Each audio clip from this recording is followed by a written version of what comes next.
premier pitch Ville.la.M de l'année 2026. Alors pour ceux qui nous découvrent, mais je pense qu'il y en a de moins en moins, il y a beaucoup de fidèles, Ville.la.M a été créée par Thierry Lorente et Amanda Lehmann. Elle est l'émanation de Groupe Pasteur Mutualité, qui est une mutuelle historique qui est dédiée aux professionnels de santé. C'est aussi et surtout le socle de nombreuses initiatives et actions qui ont toutes pour dénominateur commun de soutenir l'innovation, soutenir la prévention et donc être extrêmement acteur de la santé d'aujourd'hui et de demain. Alors, des actions, eh bien, c'est ce moment d'échange qu'on va avoir, ce temps très privilégié. Nous sommes entre nous, il y a un expert, donc on avance, on comprend, on prend du recul. Le thème de ce soir est les maladies allergiques. Alors, curieusement, ça peut sonner comme une maladie un peu banale presque, un peu passagère comme ça, saisonnière, mais les allergies, c'est 18 millions de Français qui en souffrent et 3,6 sous des formes sévères. De par-dessus le marché, la prévalence augmente, en particulier sur l'asthme allergique et tout ce qui est de l'ordre du choc violent anaphylactique. Bon. Alors, qu'est-ce qui se passe? Pourquoi le système immunitaire identifie comme un ennemi une substance qui peut paraître inoffensive? Et puis, surtout, est-ce qu'on a les moyens, maintenant, de prévenir ce type de pathologie? Alors, on a beaucoup de chance. Ce soir, nous avons le plaisir d'accueillir le docteur Pierre Bruns, qui est chercheur et directeur au département d'immunologie de l'unité anticorps en thérapie et pathologie de l'Institut Pasteur, voilà, que nous soutenons beaucoup. Et donc, vous allez nous éclairer sur les mécanismes qui sous-tendent ces allergies, et puis surtout, comment vous avez orienté vos recherches au point d'aller vers des pistes vaccinales. Donc, on est en plein, effectivement, dans la prévention. Donc, vous allez aussi nous expliquer comment on cherche davantage, alors peut-être je vais me tromper, je n'espère pas, non plus à bloquer la réaction allergique, mais plutôt à jouer les troubles faits et modifier l'immunité. Voilà. Donc, tout simplement, je vous donne maintenant la parole. Et comme d'habitude, à la fin, je vous ferai un petit signe quand c'est le moment de vous poser vos questions, bien sûr. Bien, bonsoir à tous. Merci de m'accueillir ici. Donc, je travaille juste à côté à l'Institut Pasteur depuis 2004 maintenant, donc ça fait 22 ans que je suis là-bas. Et je dirige une équipe de recherche qui travaille sur les allergies et les auto-immunités. Et on essaie de découvrir les mécanismes qui font que ces maladies se déclenchent et essayer de trouver des solutions thérapeutiques pour essayer de les prévenir ou de faire une thérapie si les maladies sont déjà là. Donc, comme il vient de vous être dit, les allergies, tout le monde connaît. En général, tout le monde a quelqu'un qu'il connaît dans sa famille, parmi ses amis, qui sont allergiques à différents degrés. Les allergies augmentent. On pense que c'est notre mode de vie qui fait que les allergies augmentent. Il y a des hypothèses qui disent que c'est plutôt dans les villes que ça augmente, mais dans les campagnes aussi, ça augmente de plus en plus. On a 70 millions d'Européens qui souffrent d'allergie, d'une forme d'allergie assez sévère qui est l'asthme, dont lequel je vais parler pas mal aujourd'hui. Et il y a au moins 17 millions d'Européens qui souffrent d'allergies alimentaires, qui peut paraître bénin comme ça. Mais c'est des gens qui sont à risque de faire un choc extrêmement sévère qu'on appelle l'anaphylaxie, qui est un choc brutal, immédiat, et qui, entre 30 minutes et 2 heures, peut conduire à la mort de la personne. Même si ce n'est pas cette personne qui mange l'allergène pour lequel ils sont allergiques. Il y a des cas, par exemple dans les avions, avec l'air pressurisé, où des gens mangent des cacahuètes 3 rangs derrière vous, et vous mourrez d'un choc anaphylactique 3 rangs devant, parce que des aérosols de cacahuètes circulent dans l'avion, et c'est suffisant pour vous créer un choc. Donc parmi toute la famille des allergies, on rentre beaucoup de réactions qui n'ont pas forcément quelque chose en commun, à part des mécanismes moléculaires. Et aujourd'hui, je vais vous parler de 3 de ces mécanismes et de ces maladies, donc l'asthme, les allergies alimentaires et l'anaphylaxie, qui est souvent une conséquence d'une allergie alimentaire. C'est une des premières causes, en tout cas chez l'enfant et l'adolescent. Et ensuite, chez l'adulte, comme on a appris à éviter les allergènes, c'est plutôt les médicaments qui sont en première ligne de déclencher des allergies. Je ne vais pas vous parler de rhinite allergique ni de dermatite atopique, mais les mécanismes sont les mêmes que dans l'allergie alimentaire. C'est les mêmes mécanismes de base. C'est juste que la voie de pénétration des allergènes est différente. Pour les rhinites, c'est les voies aériennes, donc c'est les pollens, les acariens, etc. Pour la dermatite atopique, c'est des choses sur lesquelles vous êtes en contact avec la peau. Et ça peut être aussi des bactéries, des levures, etc., qui poussent sur votre peau, qui vous déclenchent ça. Et pour l'allergie alimentaire, évidemment, c'est les voies respiratoires et buccales qui sont responsables. Alors pour l'asthme, je pense que beaucoup d'entre vous savent que les gens qui ont de l'asthme ont des difficultés respiratoires. Donc il y a tout un panel de symptômes qui peut couvrir les réactions asthmatiques. Donc on peut avoir des difficultés à respirer, donc on a une respiration accélérée. On peut avoir des difficultés vraiment à respirer, on est obligé de s'asseoir pour se calmer son rythme cardiaque pour arriver à respirer. On peut avoir des toux sèches, on peut avoir vraiment des douleurs au niveau des bronches. On peut avoir une respiration sifflante et on peut aussi avoir des toux la nuit parce que les voies respiratoires sont agressées et du coup la nuit quand on dort, comme on a des positions qui ne favorisent pas l'ouverture de la trachée, on a plus de difficultés à respirer.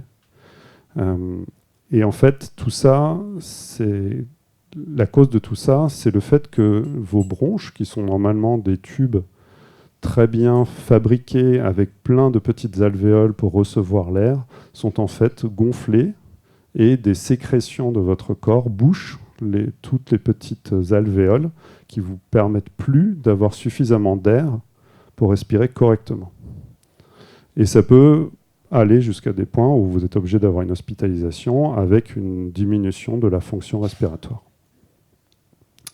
Voilà à quoi ça ressemble. Donc à gauche, toutes les diapos sont en anglais, parce qu'on travaille en anglais à l'Institut Pasteur, mais je ne parlais qu'en français. Donc à gauche, vous avez un donneur sain. Donc c'est une coupe d'une alvéole pulmonaire. Et à l'intérieur, vous avez toute une partie blanche ici, qu'on appelle la lumière des voies aériennes. C'est là où l'air va rentrer depuis les voies nasales et buccales vers les bronches. Donc là, l'air arrive. Et autour de cet espace vide, vous avez des couches protectrices qui sont formées de cellules et de certaines sécrétions qu'on appelle le mucus, qui sont là pour préserver vos bronches de toutes les poussières ou petits matériaux qu'il peut y avoir dans l'air que vous respirez, pour pas que ça aille directement en contact avec les cellules. Ça n'empêche pas que ces petits filtres laissent passer l'oxygène, et ça permet à votre système circulatoire, donc vos globules rouges, de récupérer l'oxygène dans les poumons, et ensuite de les distribuer dans le corps. Chez l'asthmatique, à côté, vous voyez que la structure est très différente. On a l'impression qu'il y a quelque chose qui est rentré dans les tissus, donc vous avez une inflammation. Il y a des cellules qui s'infiltrent, donc ça fait que les alvéoles, elles n'ont plus la place de se détendre et de se contracter, parce qu'il y a de la masse, il y a des cellules qui sont là. Il y a du mucus qui est surproduit, donc c'est une sorte de gélatine un peu qui couvre, donc il y en a beaucoup trop, donc l'épaisseur est très importante, donc ça permet que les échanges gazeux ne se fassent plus. Et du coup, vous avez aussi ce qu'on appelle le remodelage, où en fait le tissu, il n'est pas basé sur son modèle d'origine, il va évoluer et le corps va lui dire ben là il faut grossir cette partie-là, là il faut faire plus de fibres, là il faut mettre plus de cellules, et du coup vos bronches se remplissent de choses inutiles qui font que finalement vous respirez moins bien. Donc dans l'asthme, on différencie deux grands types médicalement. L'asthme qu'on appelle TH2, qui est en fait un asthme allergique. C'est-à-dire qu'on a identifié que vous êtes allergique à quelque chose qui fait qu'au cours de l'année, vous êtes toujours en contact avec cet allergène et que du coup, vous avez un mécanisme de défense qui fait que vos bronches vont essayer de se protéger de cet allergène. Et le plus courant, c'est l'acarien.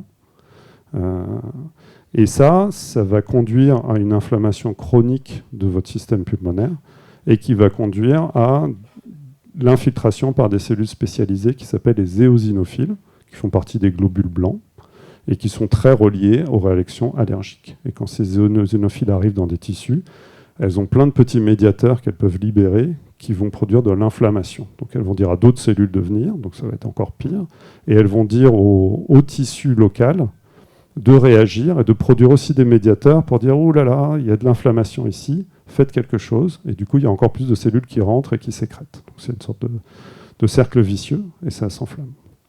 Et ensuite, vous avez l'asthme qu'on dit non TH2, qui n'est pas dépendant des anticorps, qui est dépendant des globules blancs qu'on appelle les lymphocytes T.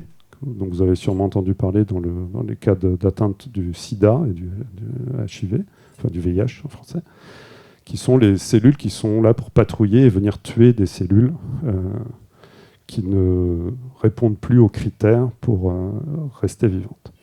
Donc cet asthme non TH2, c'est surtout des lymphocytes T qui sont responsables de ça, et qui vont attirer des neutrophiles, qui sont une autre partie des globules blancs que vous avez dans le sang. C'est 80% de vos globules blancs sont des neutrophiles, et ceux-là vont venir infiltrer les poumons et faire de la dégradation du poumon.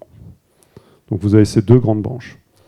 La branche à laquelle on va s'intéresser aujourd'hui, c'est l'asthme allergique, donc TH2, parce que dans cet asthme, on produit des IgE, qui sont une forme d'anticorps qui a une forte tendance à reconnaître des allergènes. Et en général, quand vous faites tester pour des allergies, on vous prend du sang et on fait un test pour voir si vous avez des IgE contre un allergène du boulot, contre la salive qui est sur la poêle de chat, etc. Donc c'est pour ça qu'on vous teste. Donc je vais essayer de vous expliquer comment ça se passe au niveau moléculaire dans les bronches quand un allergène arrive, et pour essayer de vous expliquer pourquoi on a ciblé certaines thérapies sur certaines molécules. Donc un allergène, imaginons un allergène aérien, vous vous promenez dans un parc et vous êtes allergique au bouleau, vous ne savez pas encore que vous êtes allergique au bouleau, il y a des pollens de bouleau qui se baladent comme ça dans l'air, vous les respirez et vous avez des allergènes qui rentrent dans vos bronches. Juste sous les couches des alvéoles, vous avez plein de cellules immunitaires qui sont là pour surveiller ce qui va rentrer dans votre corps. Vous avez ça sur toute votre peau et aussi à l'intérieur dans les muqueuses. Et parmi ces cellules, vous avez des cellules qu'on appelle des cellules dendritiques, parce qu'elles ont des petits bras comme ça qui sortent des cellules qu'on appelle des dendrites, qui sont assez flexibles et qui permettent d'accrocher des choses. Alors c'est pas comme un bras, hein, ça ne ferme pas vraiment comme une main, mais vous avez plein de petits récepteurs et plein de petits systèmes sur ces prolongations qui permettent de capter des objets. Ces objets rentrent à l'intérieur de la cellule, sont digérés en partie, et ensuite ces petites parties sont présentées à des cellules immunitaires qui sont les lymphocytes T, dont je vous ai déjà parlé, qui ont la particularité d'avoir des récepteurs à leur surface qui reconnaissent ces petits morceaux. Et chaque lymphocyte T est spécifique d'un morceau particulier, d'une protéine, d'un glucide, d'un extrait de bactéries, de champignons, etc. Et quand cette réaction se passe, c'est-à-dire que le lymphocyte T dit « Ah, ça je reconnais, c'est pour ça que je suis spécifique, c'est cette petite partie-là », il va s'activer. Et la reconnaissance de ces dendritiques avec ce lymphocyte T, dans le cas d'un allergène, va produire la sécrétion d'un médiateur, d'une petite molécule de signalisation, qui s'appelle l'interleukine 4. Interleukine, ça veut dire que c'est un signal donc inter de leucocytes, qui sont des cellules, c'est l'interleukine. C'est une petite molécule médiatrice qui va être produite par l'une et donner un signal à l'autre cellule. Donc c'est comme un signal, comme un coup de téléphone en fait entre une cellule et une autre, quoi. Donc ça, l'IL4, c'est une des molécules la plus importante dans toutes les allergies. Dans toutes les allergies qu'on trouve, il y a toujours de l'IL4. C'est vraiment le médiateur majeur. Et c'est pour ça, pour cette IL4, qu'on appelle ça des réponses de type TH2. Vous savez, il y a les TH2 allergiques, non TH2 non allergiques. C'est à cause de cette molécule-là. Cette molécule-là va déterminer si ça va aller vers TH2 ou pas vers TH2. La rencontre entre les cellules dendritiques et les lymphocytes T en présence d'allergènes, ça va aller aussi exciter tout l'environnement de ces cellules-là. Et le tissu va produire d'autres médiateurs qui vont aussi donner des ordres inflammatoires. Donc là, il y en a, je vous en ai illustré ici 3.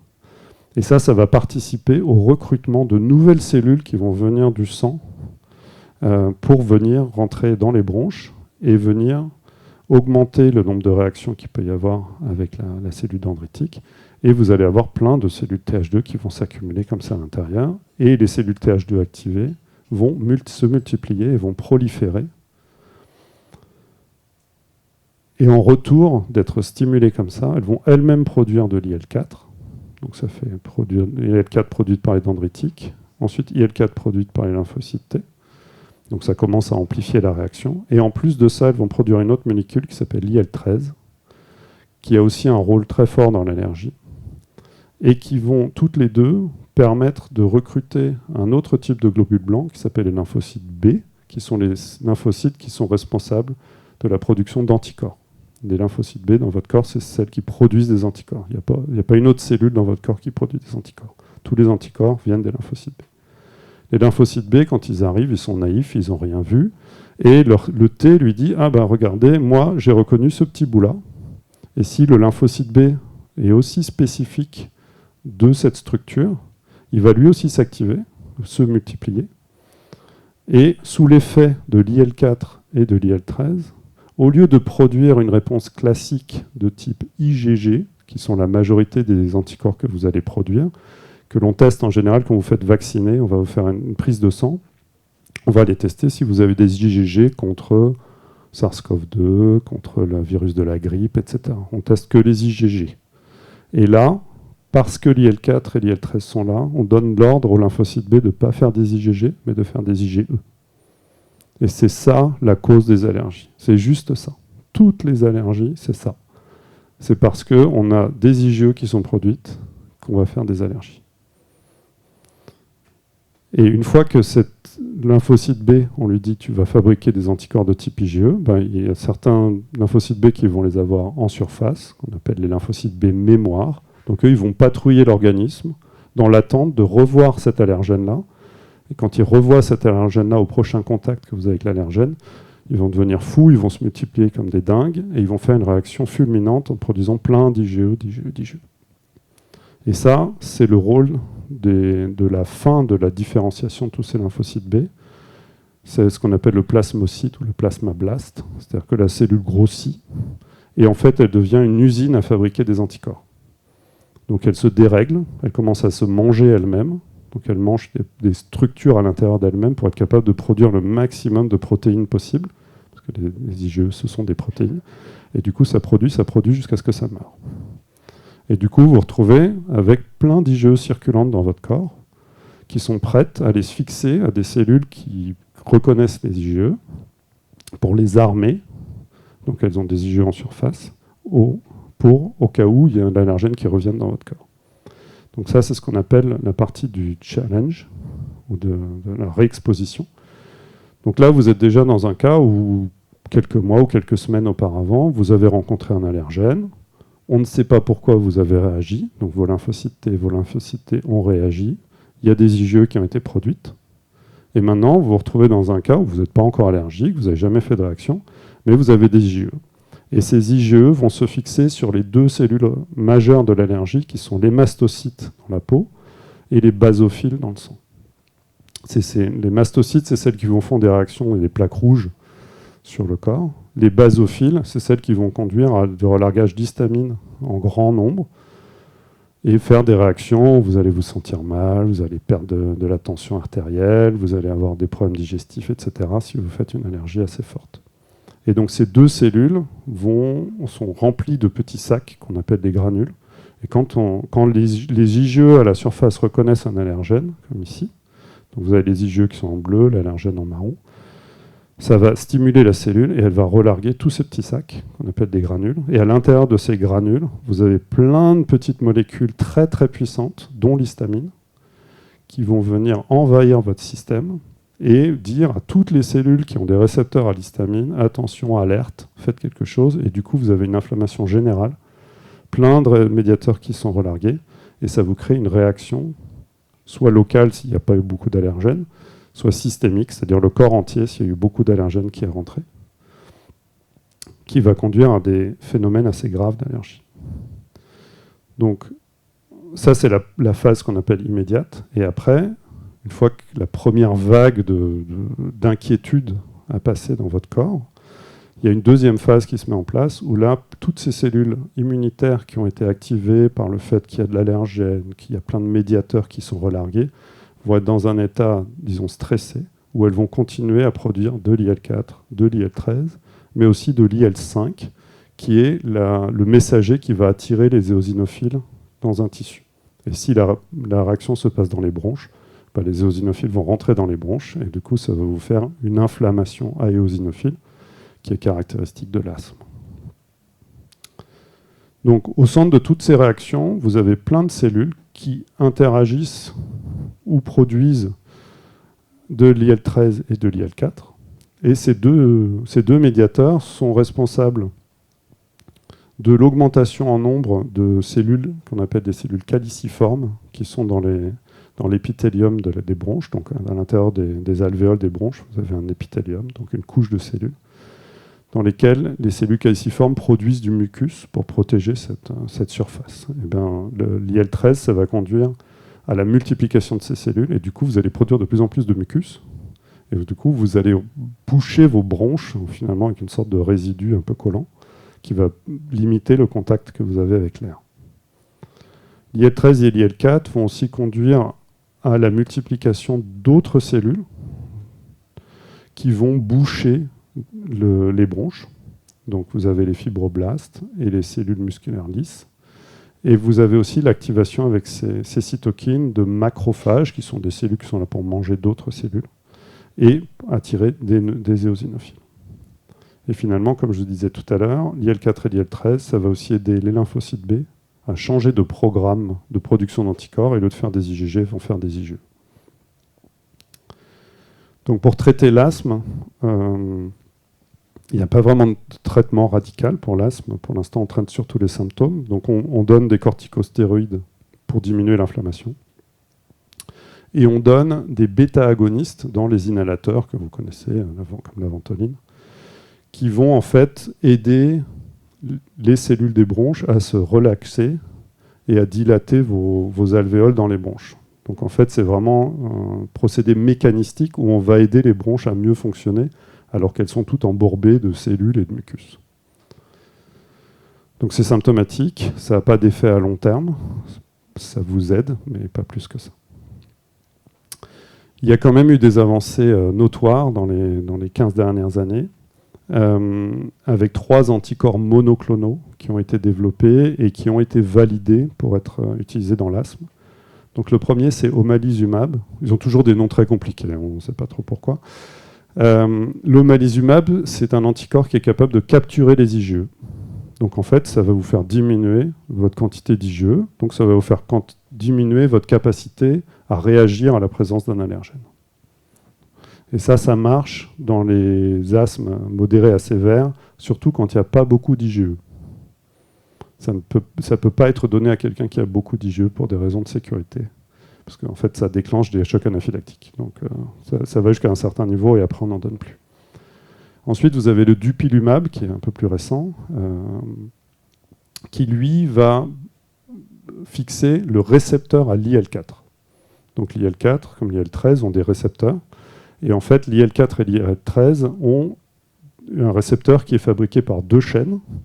Et en fait, une des chaînes communes s'appelle le récepteur à l'IL-4. Donc en fait, si on bloque une de ces deux chaînes, on bloque à la fois le récepteur IL-4 et le récepteur IL-13. Donc ça, c'est un anticorps qui marche extrêmement bien, qui a eu un succès phénoménal et qui est en train de remplacer omalizumab, qui est l'anti-IgE, dans beaucoup de cas d'asthme. Parce que comme ça marche sur les cytokines, c'est un cran avant l'IgE. Ça marche déjà sur l'IL-4 et l'IL-13. Donc ça va en conséquence diminuer la quantité d'IgE. Donc en fait, ça marche. Ça semble marcher mieux et sur plus de patients. Et après, vous avez le mepolizumab qui, lui, va capturer l'IL-5, qui est là, le messager qui attire les éosinophiles dans les bronches. Alors, les anticorps monoclonaux, c'est très bien. Par contre, c'est très cher. Donc, c'est entre 30 et 80 000 euros par patient et par an. Donc, pour les anticorps pas trop chers. Les plus chers sont autour de 400 000 euros par patient et par an. Donc, c'est difficile à soutenir pour des systèmes de sécurité sociale. Donc, on essaie de trouver des alternatives moins chères. Mais ça a quand même permis de valider l'IL-4, l'IL-13 et l'IgE comme des cibles thérapeutiques potentielles. Et il y a des gens qui sont depuis 15 ans sous traitement omalizumab, donc sous traitement anti-IgE. Donc, ils n'ont pratiquement pas d'IgE dans leur corps depuis 15 ans. Et ils n'ont pas développé d'autres maladies ou d'autres susceptibilités à d'autres choses, ou à des infections, des choses comme ça. Donc nous, on s'est dit, avec Laurent Reber, qui était à l'époque dans mon laboratoire et qui maintenant a ouvert sa propre unité de recherche à Toulouse, on s'est dit, pourquoi on ne vaccinerait pas contre ces cibles? Parce que du coup, on pourrait avoir notre propre production d'anticorps contre ces cibles, au lieu d'injecter des anticorps tout le temps. Et finalement, ça permettrait de traiter, mais aussi de prévenir dans les cas de famille où il y a des risques génétiques forts d'avoir de l'asthme, par exemple. Donc pour ça, on a collaboré avec une entreprise qui s'appelle Neovax, qui était une entreprise qui a été créée à la base par l'Institut Cochin et qui maintenant s'est déplacée à Suresnes, juste à côté de Paris. Et en fait, eux, ils ont une technologie qui s'appelle Kinoïde, qui est une technologie vaccinale qu'ils ont baptisée comme ça.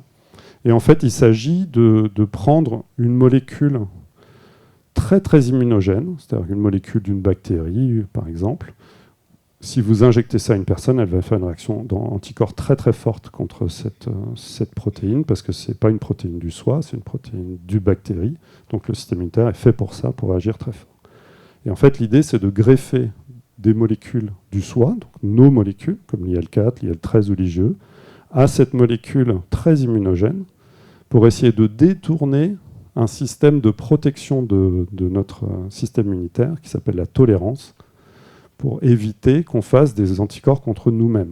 Donc ça, c'est une des caractéristiques des maladies auto-immunes. Dans les maladies auto-immunes à anticorps, on va produire des anticorps contre nos propres cellules ou nos propres molécules.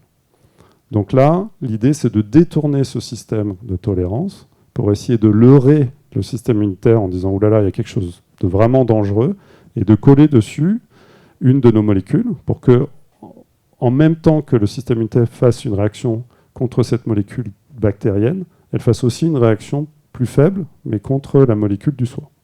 Donc ça, c'est l'idée. Donc ce qu'on fait, c'est qu'on greffe nos molécules sur une partie non toxique de la toxine diphtérique. Donc ça vient de diphtéria, d'une bactérie mortelle pour l'homme. Donc on prend un variant non toxique de cette molécule. Donc on enlève la partie toxique, on prend que la partie non toxique. Mais ça reste une protéine bactérienne, très immunogène. Et on greffe dessus une ou plusieurs de nos molécules.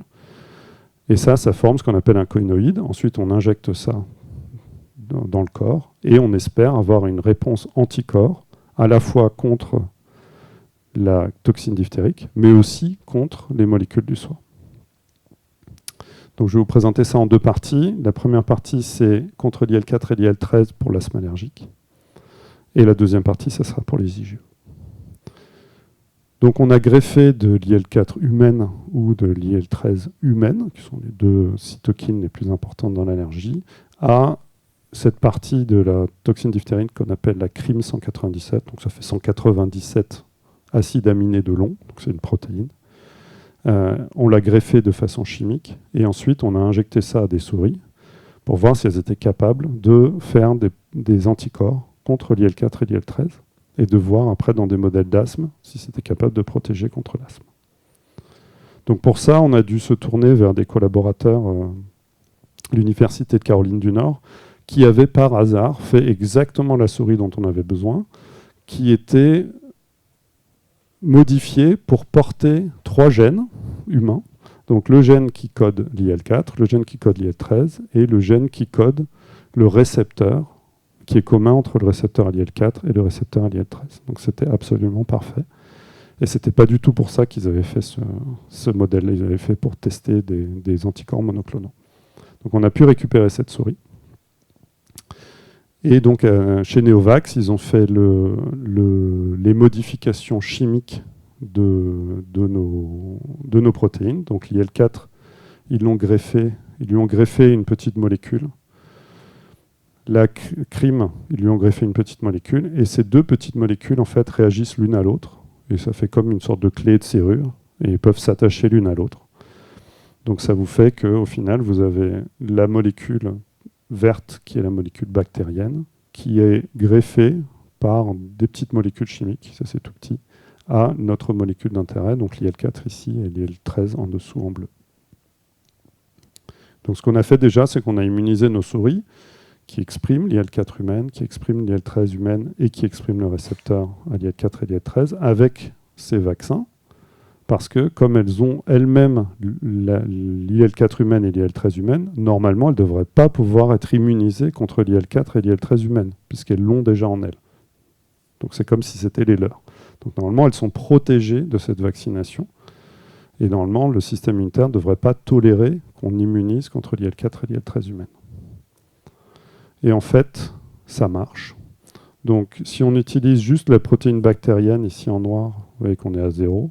Et si on utilise le vaccin IL4 et le vaccin IL13, vous voyez qu'on a des points rouges qui sont beaucoup plus hauts que les points noirs. Et en fait, là, on dose la capacité de développer des anticorps qui neutralisent l'activité de l'IL4. Donc on a une très forte réponse dans toutes nos souris et dès 5 semaines après la première immunisation, ce qui est assez rapide. Pour l'IL13, vous voyez que les points sont un peu plus disparates. Donc il y a des souris qui ne réagissent pas. Il y a des souris qui réagissent très vite. Et finalement, au bout de 11 semaines, toutes les souris ont réagi. Donc on est dans un cas vaccinal classique.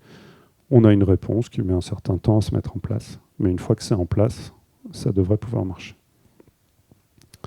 Donc comme on vaccine contre l'IL4 et l'IL13 et que toute souris ou humain produit des IgE de façon naturelle, on s'est dit, est-ce que ça va diminuer ou pas la quantité d'IgE circulante classique dans ces souris?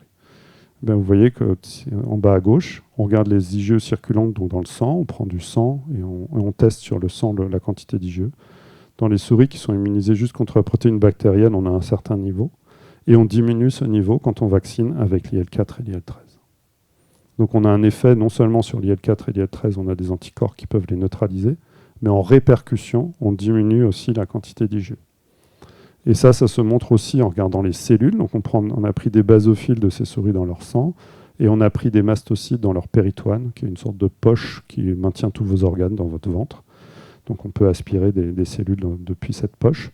Et on a regardé la quantité d'IgE qu'ils avaient en surface. Et bien, quand on vaccine, on a moins d'IgE à la surface de ces cellules, ce qui fait qu'il y a moins de réactions allergiques. Du coup, on a travaillé pour développer un modèle d'asthme induit par des acariens.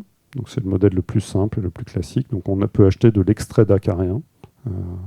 C'est acheté d'ailleurs par les gens qui font du fromage beaucoup, pour faire des croûtes de fromage, parce que c'est fait avec des acariens. Je vous en prie. Donc en fait, on expose les souris 2 fois par semaine à des extraits d'acariens qu'on leur injecte par voie nasale. Donc c'est des petites doses qu'on leur met. Alors la souris, ça vit habituellement quand même sur le sol, dans la poussière, ça ronge les murs. C'est en présence d'acariens en permanence. Mais dans nos facilités à l'Institut Pasteur, on a des souris qui sont bien protégées, qui ne sont pas exposées comme ça, donc on a besoin de les stimuler quand même. Et puis comme ça, tout le groupe de souris est exposé à peu près la même chose. Et après, on a voulu regarder sur 4 caractéristiques ce qui va se passer. Est-ce qu'on a des IgE qui vont être produites contre les acariens? Est-ce qu'on a des éosinophiles qui vont venir dans les bronches de ces souris? Est-ce qu'on va avoir du mucus qui va être produit dans ces bronches?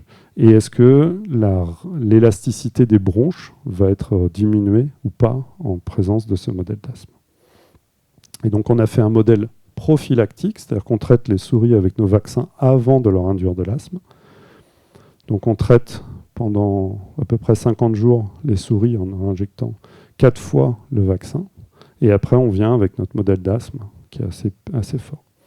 Donc on a regardé si, dans ces conditions, au bout du 100e jour à peu près de tests sur les souris, on était encore capable de voir des anticorps contre l'IL-4 et contre l'IL-13. Donc c'est le cas. Ici, à gauche en bas, contre l'IL-4, vous voyez que la production est maintenue.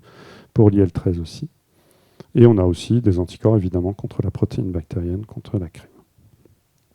Si on regarde la production d'IgE, donc on va toujours comparer les points gris avec les points orange. Les points gris, c'est les souris qui ont été exposées à des acariens. Et les points orange, c'est celles qui ont été d'abord vaccinées, puis exposées à des acariens. Et les deux autres, c'est des groupes contrôle qu'on a fait, où ils n'ont pas été exposés à des acariens. Vous voyez qu'il y a moins d'IgE total en circulation. Et si on regarde les IgE qui sont spécifiques de l'acarien, il y en a aussi moins. Alors que les IgG, qui ne sont pas en général impliqués dans les réactions asthmatiques, il y en a le même nombre. Donc le fait de toucher l'IL-4 et l'IL-13, ça diminue les IgE, ça ne diminue pas les IgG. Ce qui est très important pour la vaccination, puisque quand vous êtes vacciné, ce qu'on veut voir, c'est que vous ayez des IgG. Pour être protégé contre toutes les infections virales, notamment, vous voulez des IgG. Donc on ne veut pas un traitement qui diminue les IgG. Pour les éosinophiles, ce qu'on peut faire, c'est faire des lavages broncho-alvéolaires, c'est-à-dire que ça se fait aussi chez l'homme. Hein. On injecte en fait des fluides dans les voies nasales et après on les réaspire. Et en fait, ça vous fait une sorte de lavage des bronches. On ne met pas beaucoup de liquide pour pas mourir quand même de... comme si vous vous noyiez. Mais il y a des petits volumes qu'on met et qu'on reprend. Et donc avec ça, on est capable de voir s'il y a des cellules qui se baladent comme ça dans vos bronches. Et quand il y a une infiltration éosinophile, on peut en récupérer comme ça. Donc vous voyez qu'avec les points gris, quand on fait de l'asthme, il y a des éosinophiles qui sont présents. Donc il faut tout multiplier par 10 000. Donc il y a 80 000 par exemple à peu près de cellules dans ce lavage-là. Et quand on a traité les souris, on en a beaucoup, beaucoup moins, voire pas du tout. Donc on a un fort effet sur l'infiltration des éosinophiles. Ensuite, on a regardé le mucus. Donc c'est ici dans la deuxième diapo, vous voyez ces marquages très violacés. Ça, c'est la couche de mucus que vous avez à l'intérieur de la voie aérienne. Donc c'est ce qui protège les cellules de la voie aérienne. Et par rapport à une souris normale où il n'y en a pas beaucoup, là il y en a vraiment énormément. C'est vraiment de l'asthme. Et quand on passe ici au 4e carré, là c'est les souris qui ont été vaccinées, donc il y en a beaucoup moins. Et si on représente ça sous un score d'épaisseur, vous voyez qu'il y a une bonne différence entre les souris qui n'ont pas été traitées avec le vaccin ou traitées avec le vaccin. Donc on a un bel effet aussi, qui n'est pas 100%, hein, mais qui est quand même assez fort. Et finalement, on a fait le test qu'on fait faire aux gens en clinique. C'est un test de capacité respiratoire. Donc ça s'appelle de la plétismographie. Ça mesure la quantité d'air expiré, inspiré, et la résistance qu'on observe quand on pousse de l'air à l'intérieur de vos bronches. C'est la capacité de vos bronches à se dilater finalement. Donc ça mesure la constriction, la contraction de vos bronches et aussi la rigidité de vos bronches. Et dans les deux cas, si on regarde la résistance ou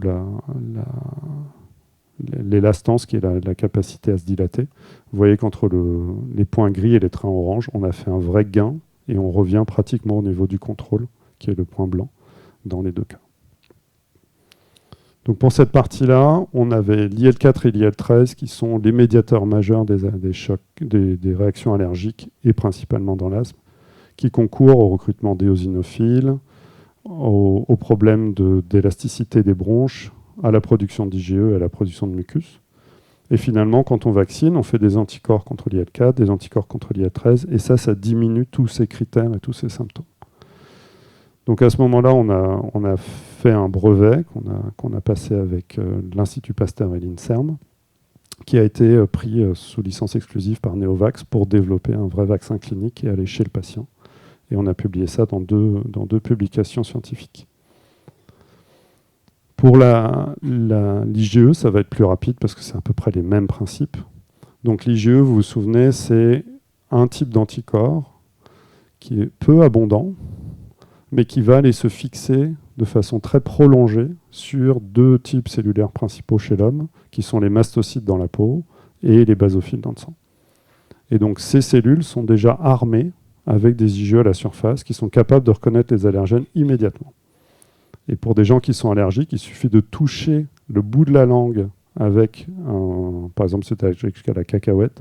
Si vous touchez avec le bout de la langue, en quelques secondes, vous avez une réaction allergique profonde qui se passe dans tout votre corps. C'est extrêmement rapide et extrêmement puissant.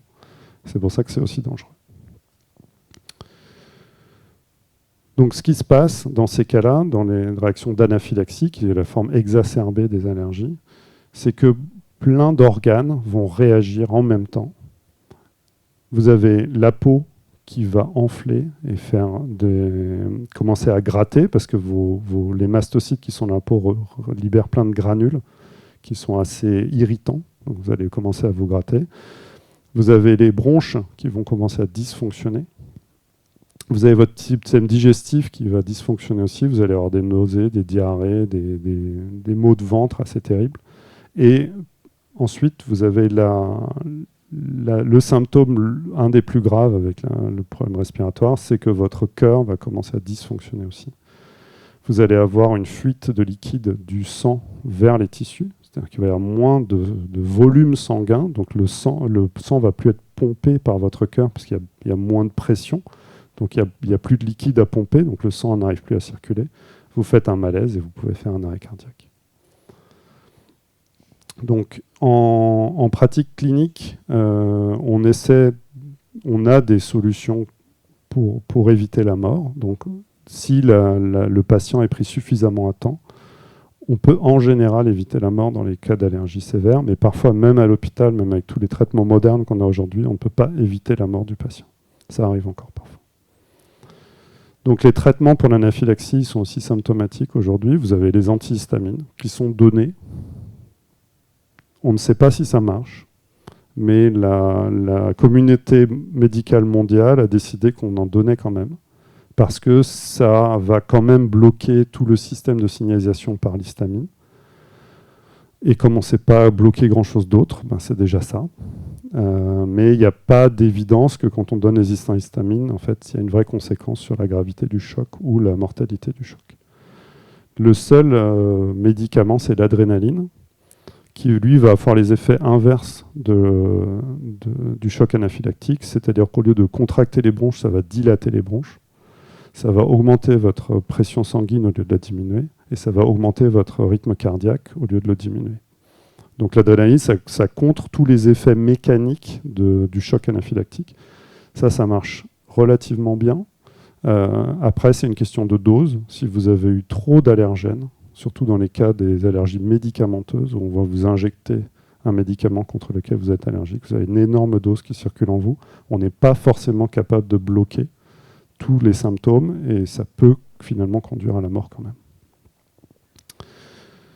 Donc au niveau des immunothérapies, ce qui est fait aujourd'hui, si vous avez dû entendre parler, c'est la désensibilisation par de l'immunothérapie allergique. Donc en fait, on va vous injecter des doses croissantes d'allergènes dans votre corps. Et ça permet de dire aux lymphocytes B, arrêtez de faire des IgE et passez un cran plus loin et faites ce qu'on appelle les IgG4, qui sont la dernière classe d'anticorps dans la chaîne. Et ces IgG4, ça ne fait pas grand-chose dans le corps, donc ça évite de faire de l'allergie. Donc vous avez vos IgE qui vont finir par baisser au cours de cette immunothérapie, et les IgG4 qui montent. Et dans ce cas-là, vous vous retrouvez dans un système plus classique où vous n'aurez pas de conséquences allergiques. Ça induit aussi une tolérance. Donc en fait, les lymphocytes T, les lymphocytes B vont être ordonnés à arrêter de réagir contre cet allergène en produisant d'autres médiateurs qui sont les IL-10 et le TGF-bêta, qui sont des médiateurs qui disent stop, on arrête la réaction allergique, enfin on arrête la réaction immunitaire, on arrête de s'activer, on ne produit plus de lymphocytes T ni de B et on arrête de produire des anticorps. Ça marche assez bien pour les allergies au venin, comme les allergènes qui sont dans le venin d'abeille. Ça ne marche pas très bien pour les allergies alimentaires. Ça marche dans quelques cas, ça dépend du patient, ça prend assez longtemps. Ça marche parfois dans les allergies qui viennent avec des pollens. C'est assez long et contraignant, et c'est très patient dépendant, donc c'est pas fameux. Mais ça marche quand même. L'omalizumab a été utilisé beaucoup dans les allergies, et c'est le premier médicament qui a été officiellement approuvé pour traiter des gens qui ont des allergies alimentaires. Donc ça, c'était juste il y a 2 ans. Alors que l'omalizumab utilise depuis 18 ans maintenant. Donc ça vient d'être mis en place et ça peut protéger. Mais encore faut-il en avoir près de chez soi ou être injecté avant d'avoir des allergènes qui courent. L'omalizumab, en revanche, c'est assez intéressant parce que l'omalizumab, il fixe les IgE, donc il est capable de capturer les IgE, mais les IgE existent sous 2 formes dans notre corps quand ils circulent. Il y a une forme ouverte, qui est ici entre les deux branches du bas. Donc là, c'est à l'envers. Donc il y a le domaine 3 et le domaine 4, qui peuvent être soit assez écartés, soit assez rapprochés. Quand ils sont écartés, ils peuvent se fixer aux récepteurs pour les IgE qui se trouvent sur les mastocytes et les basophiles. Donc ils peuvent armer les mastocytes et les basophiles.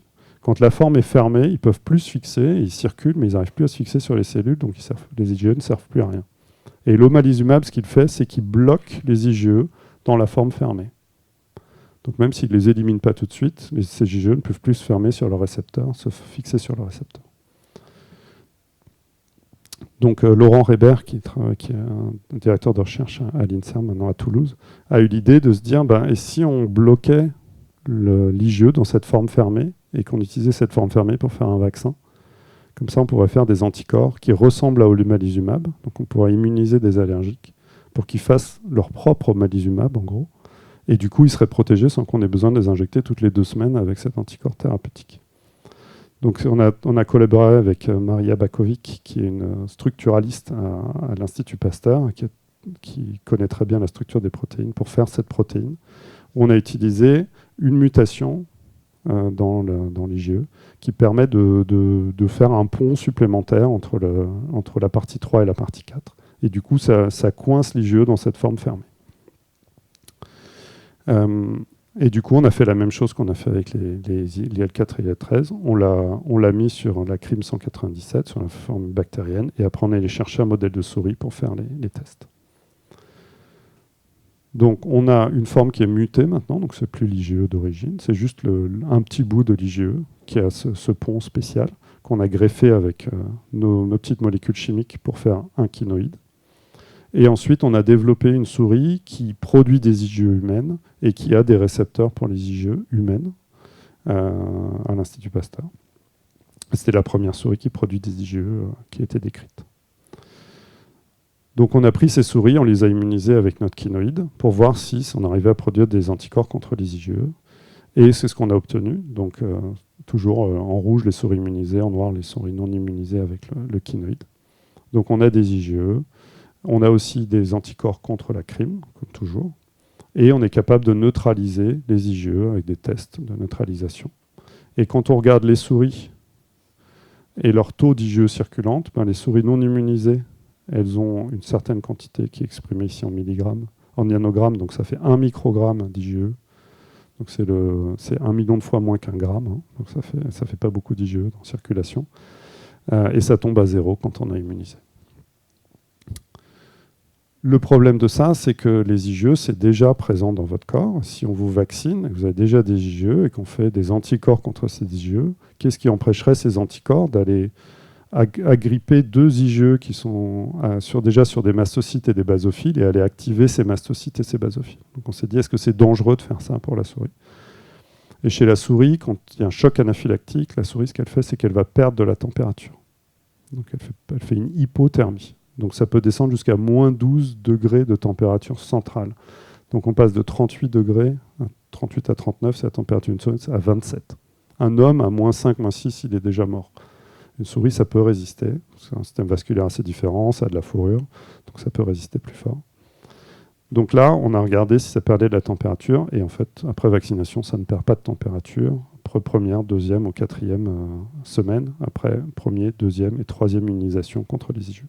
Donc ça a l'air de ne pas poser de risque majeur.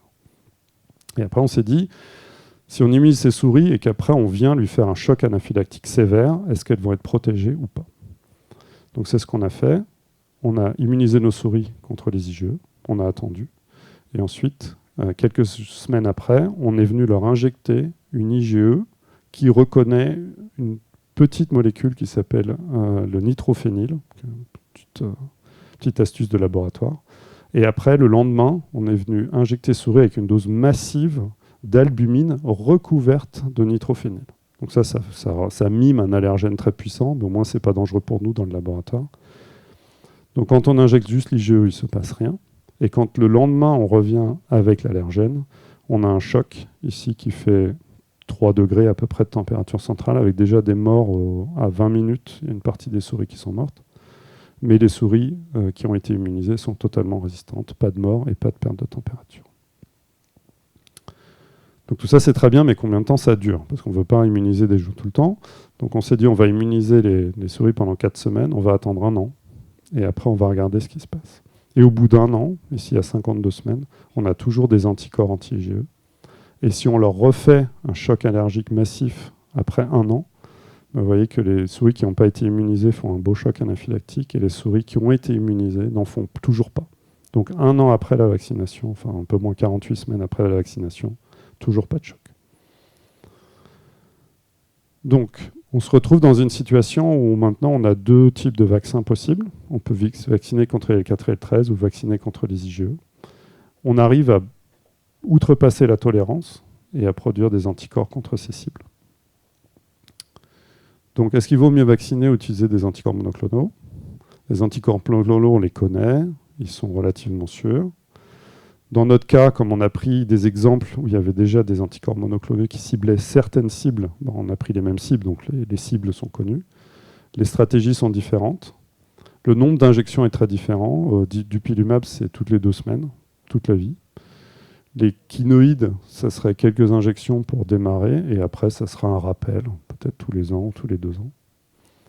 Le coût, c'est 33 000 $ par an aux États-Unis pour le dupilumab, c'est un peu plus cher en France. On estime que ce serait beaucoup moins cher de vacciner.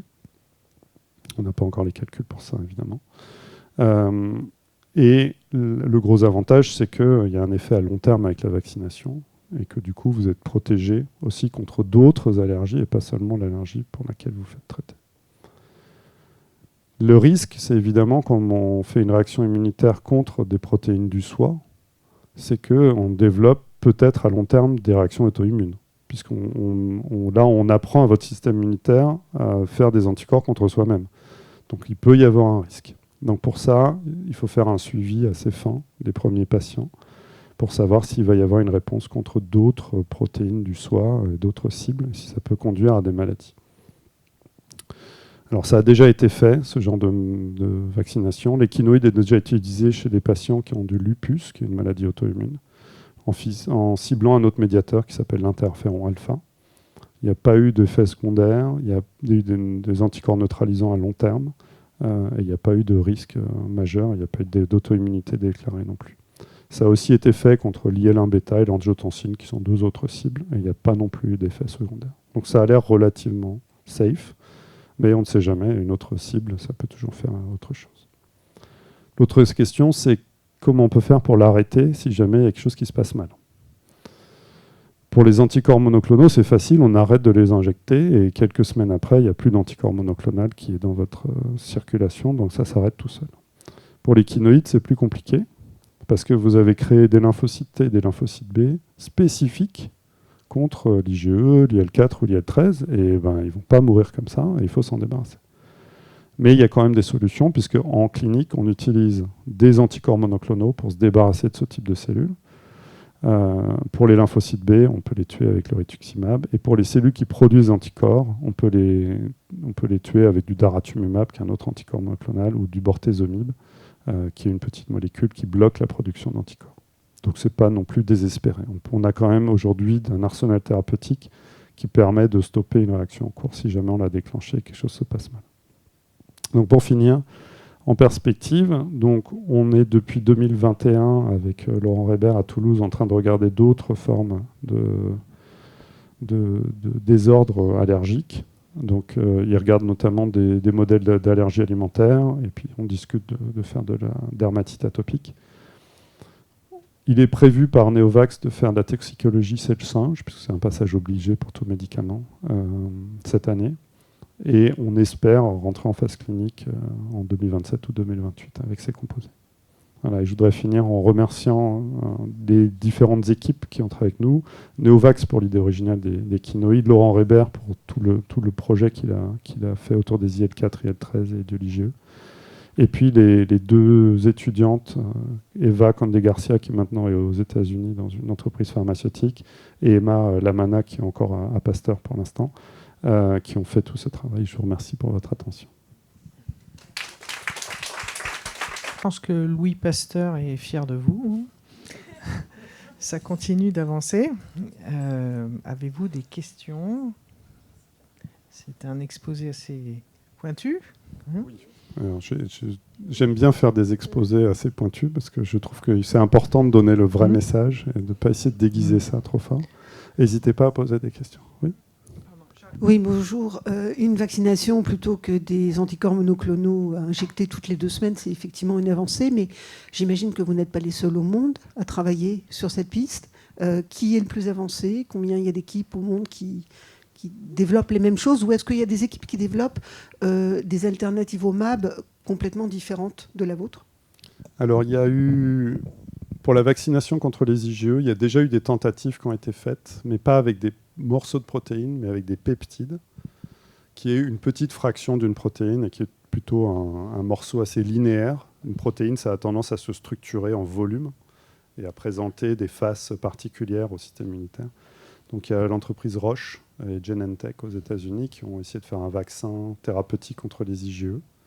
Ça marchait correctement dans leur modèle animal, et quand ils sont passés chez l'homme, ça n'a pas marché. Ils ont réussi à faire quelques anticorps, mais ça n'a pas diminué la quantité d'IgE circulante chez les patients. Ça, c'était il y a une dizaine d'années. Il y a eu une autre tentative qui a été faite en Suisse, je crois, pour un autre type de vaccin IgE, mais en prenant une autre forme, qui n'a pas abouti non plus. Donc pour l'instant, on a l'impression qu'on est les seuls dans ce créneau-là. C'est un créneau qui n'est pas facile parce qu'il y a déjà omalizumab, il y a déjà dupilumab qui sont sur le marché, qui sont en clinique. Et même si ça coûte très cher, c'est aussi une difficulté de convaincre des professionnels de santé de changer de mode de traitement de leurs patients, avec le recul en années qu'ils ont déjà à donner ces traitements, pour passer à quelque chose qui est peut-être un peu plus long terme et qui aura peut-être des effets seulement après quelques mois ou peut-être une année de traitement.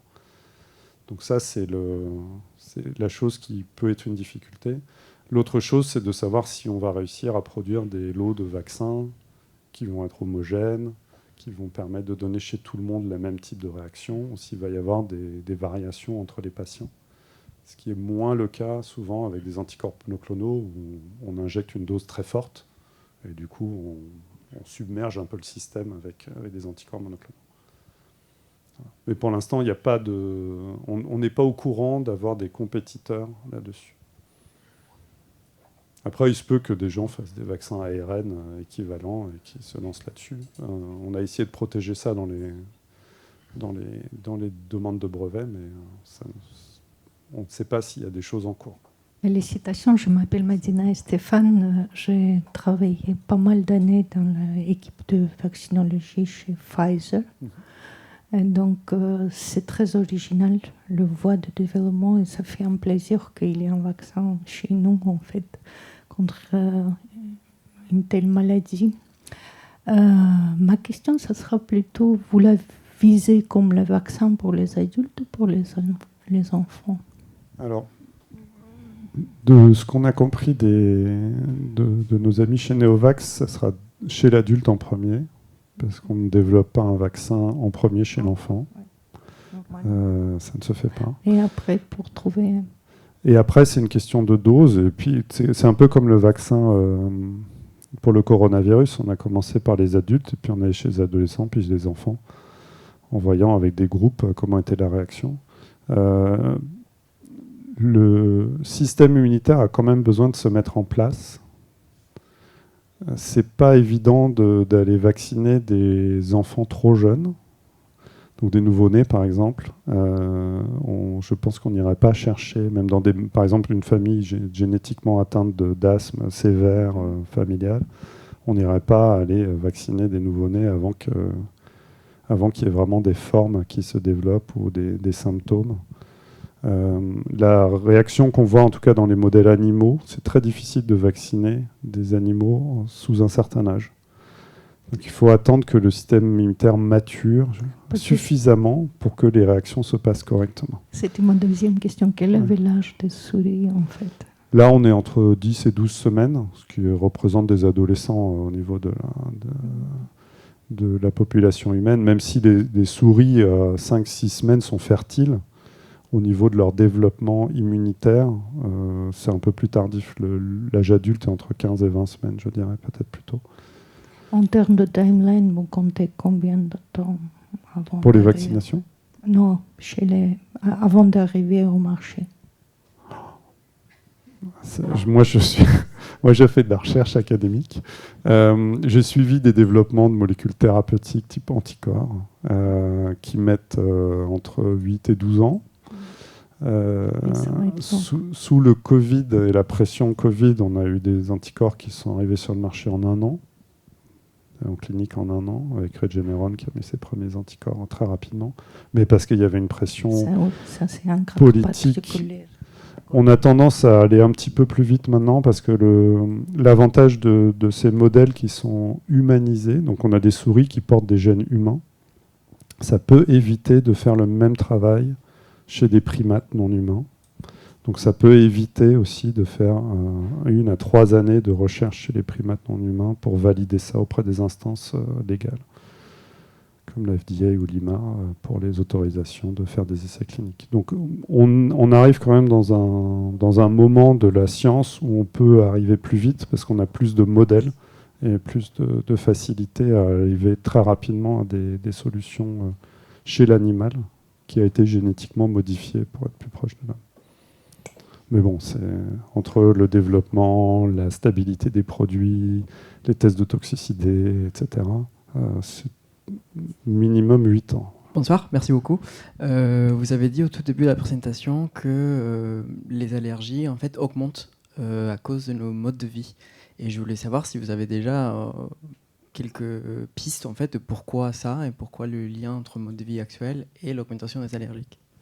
Alors, je ne sais pas si c'est vrai ou si c'est le fait qu'on teste davantage ou qu'on surveille davantage.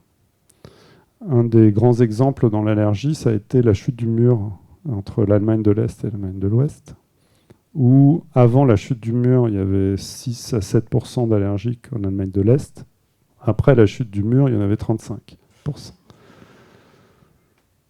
L'Allemagne de l'Est était beaucoup plus contaminée par des hydrocarbures, des usines à charbon que l'Allemagne de l'Ouest. Donc il y avait une différence. Et comme les vents majeurs en Europe vont de l'ouest à l'est, il n'y avait pas de contamination dans l'autre sens. Donc il y avait un environnement industriel qui était différent, il y avait des modes alimentaires qui étaient un peu différents aussi. Mais quand même, en 10 ans, ça n'avait pas de raison de passer d'un petit pourcentage à un gros pourcentage. Donc il y a le test et le fait qu'on en parle et qu'on aille le détecter. Donc ça fait que ça augmente. Après, le fait d'avoir beaucoup d'additifs dans ce qu'on mange, d'avoir plein de produits chimiques, d'avoir beaucoup de cosmétiques avec des produits chimiques qu'on ne connaît pas, d'avoir des épandages de produits chimiques dans les champs, d'avoir des voitures qui émettent des choses, ça fait que l'air porte beaucoup de particules, qui peuvent être des particules lourdes et graisseuses, comme les particules qui sont émises par les hydrocarbures et les pots d'échappement, qui font que les pollens, quand ils sont dans l'air, ils ne viennent pas tout seuls, ils viennent chargés avec des particules un peu plus graisseuses qui viennent de ces polluants et qui ont été montrés dans les modèles animaux, en tout cas, de favoriser la réaction immunitaire qui peut, chez certains individus, faire de l'allergie s'ils ont des réponses de type plus TH2 que d'autres. Donc, c'est pas absolu, et c'est ça le problème dans la recherche allergique. C'est pas parce que vous vivez à un endroit particulier que vous allez être allergique. Vous pouvez être frère ou frères et sœurs dans le même foyer, avoir subi les mêmes environnements, manger la même chose. L'un peut devenir allergique et pas l'autre. Donc il y a une complexité qui vient de l'apport génétique, de l'exposition et des fragilités de certains par rapport à d'autres. Il y a des hypothèses qui disent que quand on a des infections bronchiques dues à des virus dans l'enfance, on va établir un terrain inflammatoire dans ces bronches et que si en même temps on est exposé à certains allergènes, peut-être que ça peut orienter la réaction immunitaire pour reconnaître ces allergènes comme des dangers à un moment où vous êtes aussi infecté par un virus.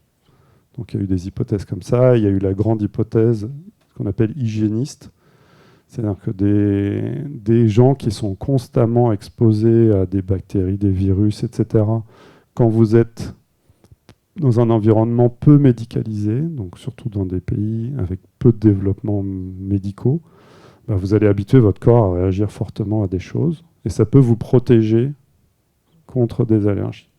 Et en contrepartie, si vous êtes dans un environnement extrêmement médicalisé, plus propre, dès que vous allez être en rencontre avec quelque chose, vous allez réagir de façon exagérée. Donc il y a ces deux hypothèses qui sont un peu opposées. C'est-à-dire qu'il y en a qui disent si vous avez une action virale, ça peut faire un terrain inflammatoire et vous pouvez faire des allergies. Et il y a l'autre hypothèse qui dit finalement, si vous êtes tout le temps exposé à des choses, ça vous solidifie d'une certaine façon et du coup, vous ne ferez pas d'allergie plus tard. Les plus importantes découvertes, à mon avis, c'est les comparaisons des enfants qui habitent dans des lieux où il y a de l'élevage par rapport aux enfants qui n'habitent pas dans des lieux où il y a de l'élevage. Ceux qui habitent dans des lieux où il y a de l'élevage ne sont en général pas allergiques. Et si on déplace des enfants d'un village où il n'y a pas d'élevage à un village où il y a de l'élevage, il y a moins d'allergies chez ces enfants-là. En fait, le bétail, en général, a sur son pelage une graisse. Vous avez peut-être touché déjà des chevaux, des vaches, des chèvres. C'est un peu graisseux quand vous touchez. Et en fait, ça accumule des allergènes, de la nourriture, des pollens qui se mettent dessus. Et apparemment, le contact avec ces animaux-là fait que vous êtes exposé à un échantillonnage d'allergènes assez tôt dans votre vie, qui font que vous allez vous désensibiliser contre ces allergènes. Et ça, c'est une grande théorie depuis 15 ans maintenant, où il y a des écoles qui ont été construites spécifiquement autour de champs, où il y a des vaches, pour justement essayer de désensibiliser des enfants dans des familles allergiques. Ça a l'air de marcher. Mais on n'en est pas encore à savoir comment le faire pour avoir un traitement à donner ou un environnement chez soi. Mais c'est sûr que l'exposition à des choses variées dans son enfance, ça peut aider, plutôt que d'être restreint dans un environnement particulier, soit dans la ville, soit seulement à la campagne dans certains endroits. Mais c'est pas parce qu'on est à la campagne qu'on est protégé. Il y a plein d'enfants à la campagne qui sont très allergiques. Donc c'est pas simple. Ça s'est fait en France, les écoles à la campagne. Alors non, en fait, au niveau géographique, c'est assez particulier. C'est des fermes qui sont dans l'Allemagne, dans le sud de l'Allemagne et le nord de la Suisse. En fait, pour des questions géographiques où les vents dominants, qui sont souvent des vents qui viennent de l'Atlantique et qui sont ouest-est, vont prendre des allergènes et les déposer au pied des Alpes. Donc en fait, c'est comme un filtre et du coup, ça dépose beaucoup à ces endroits-là. Et c'est là où on a trouvé le moins d'allergiques en Europe, c'est dans ces endroits-là. Et du coup, c'est pour ça que ces études ont été faites. Donc, il y a probablement d'autres endroits dans le monde comme ça où c'est la même chose. J'imagine que les Rocheuses aux États-Unis, ça doit faire pareil, parce que c'est une énorme barrière nord-sud. Ça doit bloquer aussi les allergènes. Mais c'est quand même assez proche de la mer, les Rocheuses, à beaucoup d'endroits. Il faut attendre la Californie pour que ça s'écarte un peu. Donc il y a peut-être des endroits comme ça dans le monde qui sont aussi des filtres comme ça pour le recueil d'allergènes qui pourraient être bénéfiques. Voilà. Merci beaucoup pour toutes Je vous en prie. ces réponses. Et puis de toute façon, on peut continuer un petit peu à côté. Le prochain pitch, c'est le 16 avril. Et on va reparler d'un sujet qui avait déjà été abordé, le bien vieillir. Voilà. Et les rapports entre prévention et chemin vers une vieillesse heureuse et en pleine forme. Et puis surtout sur un sujet qui est important, qui est sous-jacent, qui est comment maintenir un comportement justement sain, etc., tout au long de l'existence. C'est le plus dur. Merci beaucoup.